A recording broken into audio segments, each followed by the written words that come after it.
everyone, this is Nandini and this is day 6 of 50 day self-discipline challenge. Happy Akshaya Tritiya wishes to all of you. நம்ம எல்லாரோட வீடும் நல்ல positive வைப்ரேஷன்ஸால் fill ஆகி ஹெல்த்தியாக ஹாப்பியாக வெல்த்தியாக இருக்கும். அதுக்கே வெரி பிக் தேங்க்யூ.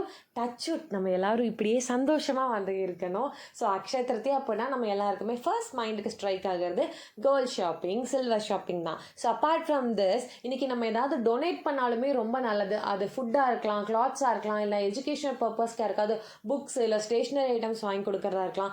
எது பண்ணாலுமே ரொம்ப நல்லது.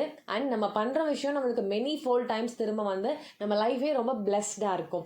அண்ட் இன்னொரு விஷயம் என்னென்னு பார்த்தீங்கன்னா, ரொம்ப நாளாக ஏதாவது ஒரு விஷயம் பண்ணணும்னு நினச்சிட்டு இருப்போம். அந்த விஷயத்தை இன்றைக்கி ஸ்டார்ட் பண்ணாலுமே அது சக்ஸஸ்ஃபுல்லாக வந்து முடியும்னு சொல்கிறாங்க. நான் இன்றைக்கி சக்கரை பொங்கல் ப்ரிப்பேர் பண்ணி அப்பார்ட்மெண்ட்டில் சில பேத்துக்கு வந்து கொடுத்துட்டு நானும் இவரும் ஒரு கோல்ட் ஷாப்பிங்க்கு வந்து வெளியே போயிருந்தோம். ஆதித்ய பிர்லாஸ் இந்திரியா, இந்த ஷாப் தான் நான் ரொம்ப நாளாக பார்த்துட்டே இருந்தேன். இட்ஸ் பீன் ஒரு 6 to 7 months இது இங்கே பூனே வந்து ஒவ்வொரு டைமும் நான் அந்த ரோட்டில் போகும்போது பார்த்துட்டே போவேன். இன்றைக்கி விட ஒரு பெட்டர் டே கிடைக்காது இல்லைங்களா? அதனால் இன்றைக்கே நாங்கள் அங்கே போயாச்சு. கடை சூப்பராக இருந்துச்சு. கடையோட ஆம்பியன்ஸ், ஸ்டாஃப் சர்வீஸ் எல்லாமே சூப்பராக இருந்துச்சு. ஸ்பெஷலி வந்து நீங்கள் தோனி ஃபேனாக இருந்தீங்கன்னா இந்த கடைக்கு போகணும். மாஹே கலெக்ஷன்ஸ்னே வந்து நிறைய வந்து வச்சுருந்தாங்க. ஸோ சூப்பராக இன்றைக்கி என்னோட டே வந்து போச்சு. Hope you all had a very good day. நாளைக்கு இதே மாதிரி இன்னொரு மினி vlogல உங்கள் எல்லாரையும் மீட் பண்ணுறேன். Until then, it's Tata Bye Bye from Nandini. Stay positive and keep smiling.